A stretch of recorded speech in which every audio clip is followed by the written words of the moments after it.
Hello everyone. I am Associate Professor Dr. Kamarul, and I'm here to deliver the keynote speech for this conference. And the title of my speech is Organizational Culture, Personal Values and Personality Traits. And I have a website and it's my email. So the purpose of this presentation is to explore the relationships between organizational culture, personal values, and personality traits. As far from my understanding of this topic from this title, it seems to be an area of person-organization fit. So I've designed my talk accordingly. And the presentation outlines, I will talk about organizational culture, personal values, and personality traits. I will also talk about the ASA framework and PO fit or congruence. I will also have a brief demonstration of how to find out your own personal values here in this seminar. And I will talk also about the research which I've done, which looks at not only the value match, but the order in which the values are ranked and whether they match the values hierarchy of the individuals, whether they match those of the organization. And lastly, I will talk about the conclusion and practical implications. So, like I said, I think at the heart of this topic, it's all about person-organization fit. How people, in terms of the values and in terms of the personality, how they fit with the organization's values and the organizational personality, if you like it. Yeah? And that's called organizational culture. So what is culture? There are many definitions of culture, which I won't go through all of them, but here are some of them. Organizational culture is defined as a set of shared values. You see the word values appearing here again? And norms held by employees that guide their interactions with peers, management, and clients. And there's a citation there. Other definitions like the values, again the word values, and behaviors that contribute to unique social and psychological environment of an organization. It is based on shared attitudes and beliefs, customs, written and unwritten rules that have been developed over time and are considered valid. And lastly, sometimes it's said like, it's the way we do things around here. That's one, there's a couple of definitions of organizational culture. Basically, it is, like you said, it's a collection of the values of everyone or most people within the organization.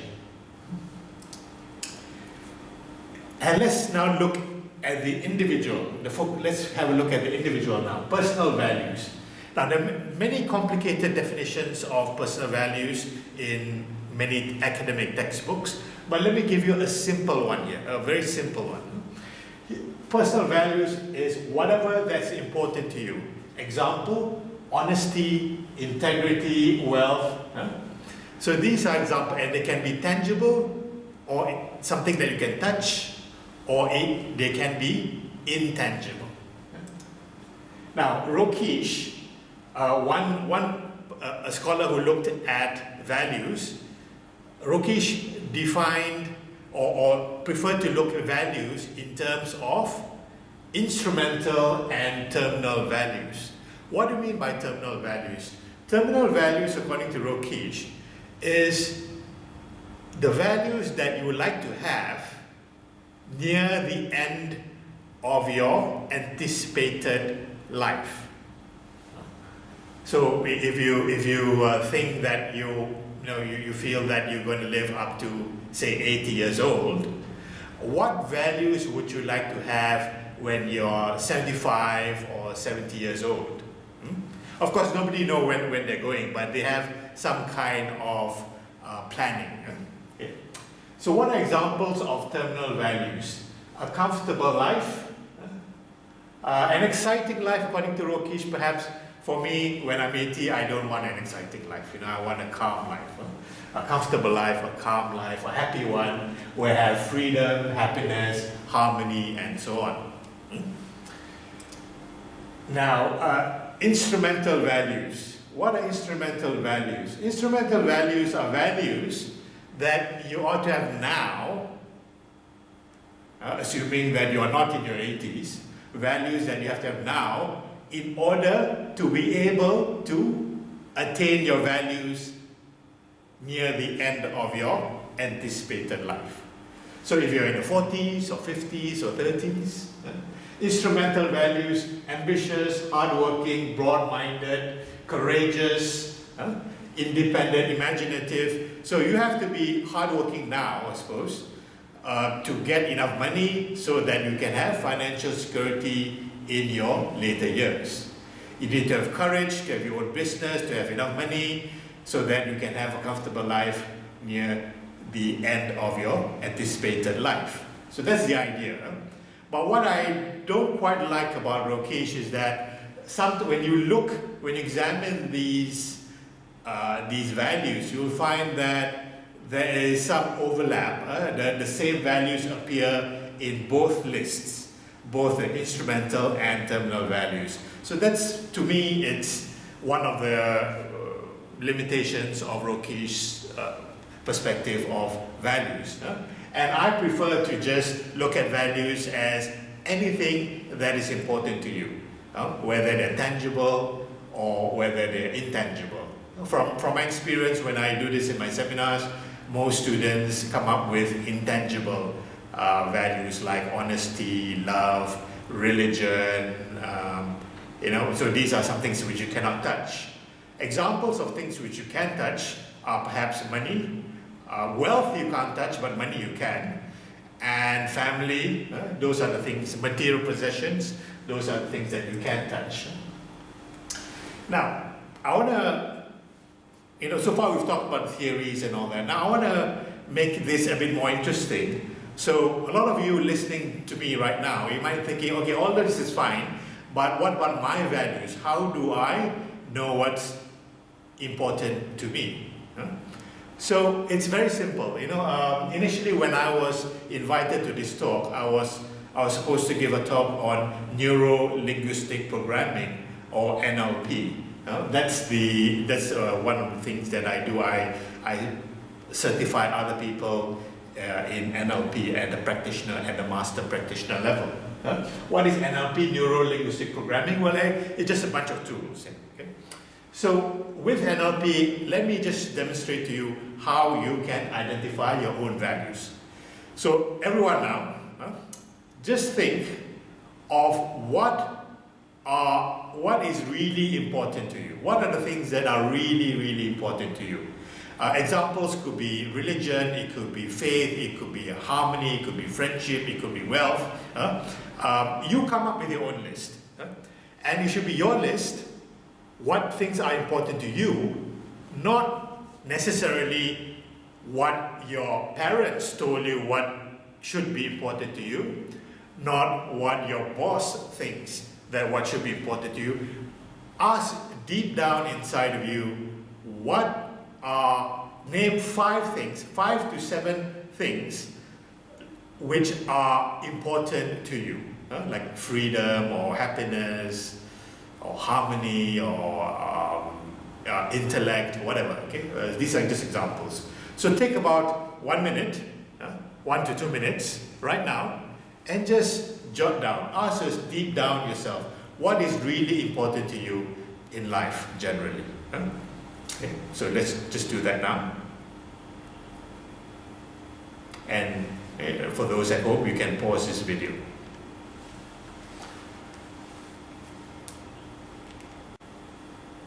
Okay, now that you've written down between 5 to 7 of these items, take a look at the list and give a ranking to these values. Look at all these values, look at all these 5 to 7 values.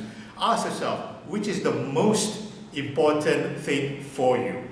And you identify that and put a number one next to that item. look at that list, see which is the most important item in that list, write down the number 1 next to that. Right? Having done that, now look at what is the second most important thing in that list to you, and write down number 2 next to that list. Good. And now look at the third most important item, write at number 3 next to that list. Good. And the fourth one, write at number 4. Good. And number 5, write at number 5 next to that item. If you've got 7 items on the list, never mind about the last 2. Just focus on the top 5. So that's how you rank the values. That's how you rank the values. Number 1 value is the one which is most important to you. And if you're completely honest with yourself, you'll find that most of the time, your thoughts and actions are centered around your value number 1. If you've been completely honest and completely accurate about it, you find that most of the time you're thinking and doing things in relation to your value number 1. Okay, that's on values. Now let's go into personality, which is one of the topics in the title. What is personality? One of my favorite definitions, which I always give to my students in my organizational behavior class here at Abu Dhabi University. The personality, the relatively stable set of psychological traits that distinguish one person from another and which can help explain behavior. I like this definition because you can break it down. So let's look at the first part, relatively stable set. What do you mean by relatively stable? Well, it's more stable compared to attitudes like job satisfaction or attitudes towards somebody else. Today you might like the person, tomorrow you might not, and the day after you might like that person again, so it's always changing. But personality is relatively stable. Example of personality is an extroversion. A person who loves going to parties, loves to socialize. So if you're an extrovert in today, then next week or next year, you'll probably still be an extrovert, provided you're an adult above the age of 20, you will still be an extrovert. Personality changes when you're a child, and later on in your teens, when you're approaching your 20s, it starts to stabilize. And then after your 30s and 40s, your personality remains very much the same, according to the Western academics. You don't change your personality from one week to the next. Unless, of course, something really, really drastic happens to you, then you change your personality. But otherwise, people remain very much the same. The personality remains much the same. And with personality, you can help distinguish one person from another. And with personality, you can predict behavior, predict and explain behavior. Now, it's not 100% prediction, because there's another variable that impacts behavior, and that's the environment, the immediate environment. So for example, an extrovert, he or she is likely to be talking a lot, and in general situations they are talking a lot. But if you place them in a library, for example, where they're not supposed to be talking, they talk very much less, or they keep quiet. But of course, in the library, probably the person who is still talking is the person who is an extrovert. Okay? So personality helps to explain behavior. How do we measure personality? There are many measures out there. One of the more popular ones is the Big Five model. And the Big Five model talks about personality in terms of 5 factors, which are extroversion, which I've explained to you about, agreeableness, the tendency to agree with others, conscientiousness, which is somebody who is dependable, persistent, and organized, openness to experience, somebody who is imaginative, like to try new things, and emotional stability, somebody who is very calm in the face of adversity. And personality is somewhat linked to values as well. So for example, extroversion. An extroverted person is a person who values other people's company. They value interaction. They love talking to people. Agreeableness is a person who values harmony with others. They don't like to disagree with other people. Conscientiousness, they value meeting deadlines. They feel very guilty going past the deadline. And openness to experience, they love trying new things. And emotional stability, they are very calm. So you can see from the first four that personality is somewhat related to the values. So that's why how personality can come into the picture. So let's get back to the core of this topic, which is person-organization fit. That means the fit between the organization and the person. How the two of them fit together. How similar the two of them are, the organization and the person. The more similar they are, the more likely they are to fit. If they are different, organization is different, completely different from the person, then it's difficult to match. So the ASA, what does ASA means? The attraction, selection, attrition. What makes people attracted to the organization, how they select themselves into the organization, and those that don't fit, over time they will leave the organization. It's proposed by Schneider in 1995 and says that employees are drawn to organizations that matches their values and personality, and that over time those who do not fit initially will either gradually change to fit the organizations, or they will leave ultimately if they don't fit. And this is one of the early views of fit between the person and the organization, now commonly known as person-organization fit. So PO fit is actually the fit between person, values and traits, and the organization culture. And there are numerous studies, there are many studies examining different operationalizations. How do you measure the fit?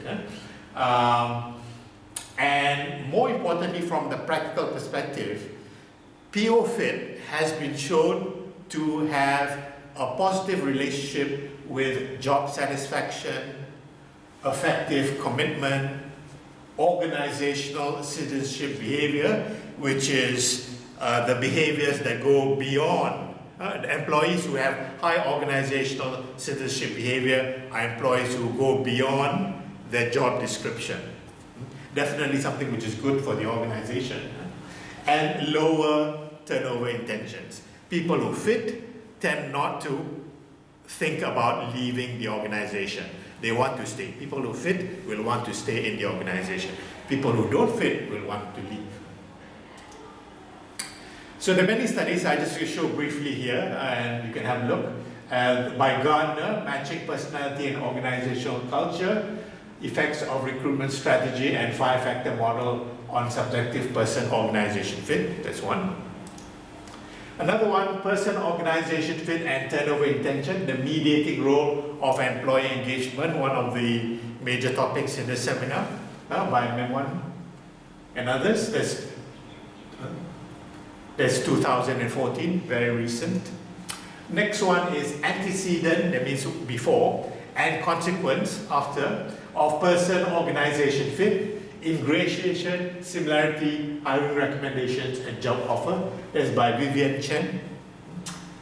And this one, the last one, this article, I urge you to have a look. If you're interested in this topic, please look at this article. This is one of the keynote articles in the area of person-organization fit. When I teach my doctor or business administration students, I get them to study this article, because this is a very good article which summarizes previous studies on person, organization fit, and other aspects like person job fit, person supervisor fit, person group fit. They also look at that. So please, if you're interested, look at that, and the citation is here. Okay. Now, let me, usually I wait for questions at the end, but let me anticipate the questions that some of you might want to ask me right now. So let me anticipate and ask that questions now. How should an organization achieve PO fit of its employees? I know not all of you are academics listening to me. Some of you are managers, practical people who will say, okay, all this is fine, but how does it relate to me as a manager? Okay. So for example, you tell me PO fit is important, but how to achieve PO fit? Is it by selection or by training?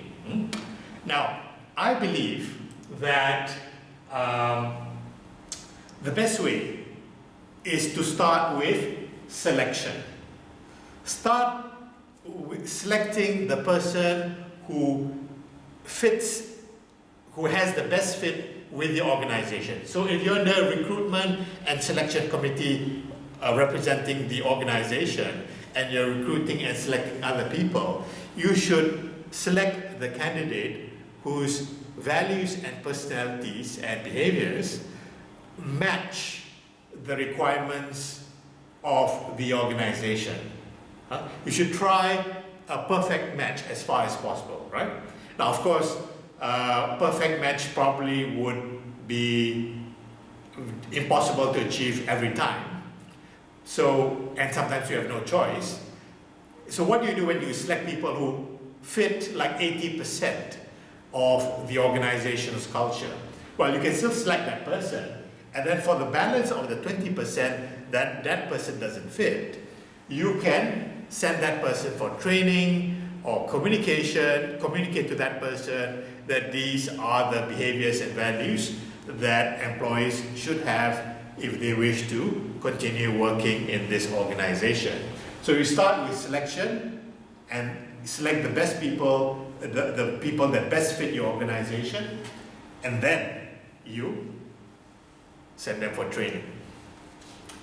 Because why do we do this? I remember one of my students who said, we select anyone and then we send them for training. One of my students, my MBA students, said that, we believe in training. Yes, I said training is important. I agree with you. But this was a Chinese lady in my class, and I noticed she was wearing quite a smart jacket, And I said, that's a lovely jacket you have there. Where did you buy that? And she named a department store. Okay. She bought it at the department store. And I said, okay, so when you went to that department store, did you just pick any size of the rack and then go home and alter it? Or do you try on in the department store the jacket to see which is the one that best fits your body? And the one that requires minimal or no alteration whatsoever? I asked her that. And she says, yeah, I went and chose the jacket that best fit my body. There was this one which best fit my body, but the only thing was the sleeves were a bit long. So I had to go to my tailors and just shorten the sleeves. And I said, did you do anything else? No, that was it. Okay. So like buying the jacket would be like selection, and shortening the sleeves, that would be like the training, and it should be minimal. The other anticipated questions. What about the individual? Should an individual select an organization that he or she fits in, or should he or she change to suit the organization? Now, again, the same thing I say for the individual. You've got to work at the place that you're good, where the organization's values are similar to your values. Then only you'll be happy working in that organization. Okay? And you should be doing the work that you're good at and that you love. And if you've got these two things, work that you're good at and work that you love, and you're in that job, you'll have a very good, you will have a very good time, you will enjoy, work will be relatively stress-free and very enjoyable. And what about the hierarchy or the ranking of values? Is that important? Is that important for PO Fit? Now, in the Master Practitioner course in NLP, which I conduct, which I certify other people in NLP at the Master Practitioner level, one of the things is how to elicit, one of the activities is how to elicit your values, and how to know your values, how to rank them, which we've already done here in this seminar, and then how to change them if necessary. But let's look at the ranking, and basically from the NLP point of view, the ranking is very important. But I always wondered, okay, you say, according to NLP, I always question, NLP says it's important, but have there been any studies to show that it is true? And more importantly, are there any studies that have shown that the ranking of values of the individual matches the values ranking of the organization? If those ranking matches, whether that congruence is related to satisfaction, well, nobody has done that study before.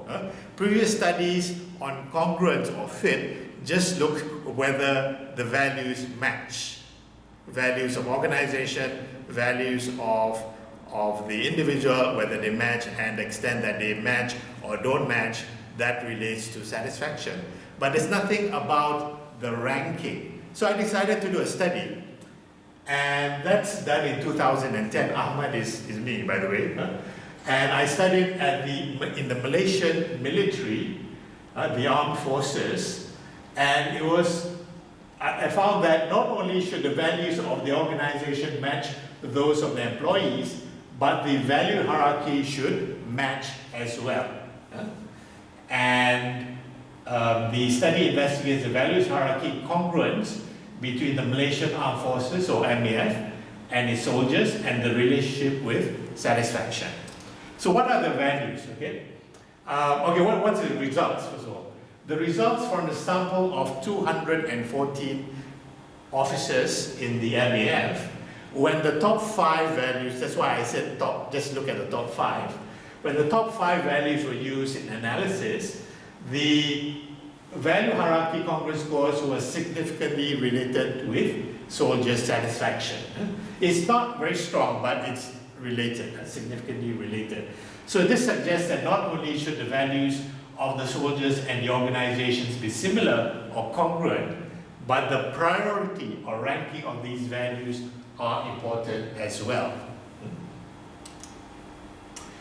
So let me just briefly talk about what these values are. Okay, so in the military, in the Malaysian military, there is a set of values, and they are ranked. Okay, so what are the top 7 values in the Malaysian military? First one, belief in God. Okay, and why they have it is because the principle that provides a sense of purpose to live, serve, and fight and die for God. And history has proven that this belief has made men willing to survive extreme hardship and even lay down their lives for a cause they believe in. So, belief in God, number 1. Second value is discipline. It's a third rank value in the UK military. It's number 2 in Malaysia, and I compared it with the UK military. It's the third ranking value, and the USA is missing. No discipline in US military. I don't know.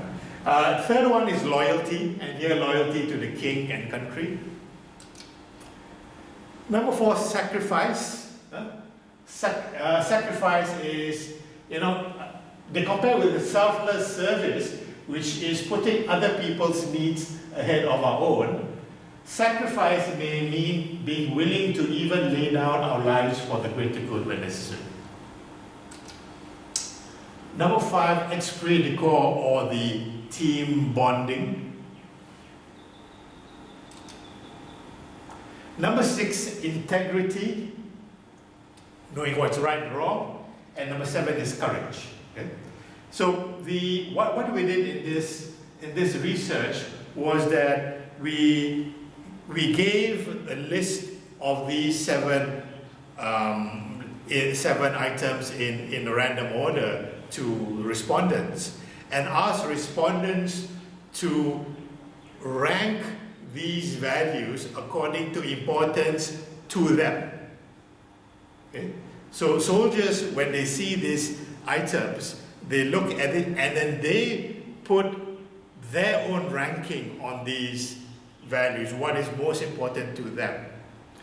And then we compared the respondents' answers to the actual rankings of the Malaysian military. So for example, if a person, since we know that belief in God is number 1 in the military, if the respondent also says that belief in God is the number 1 in his or her values ranking, then it's a perfect match.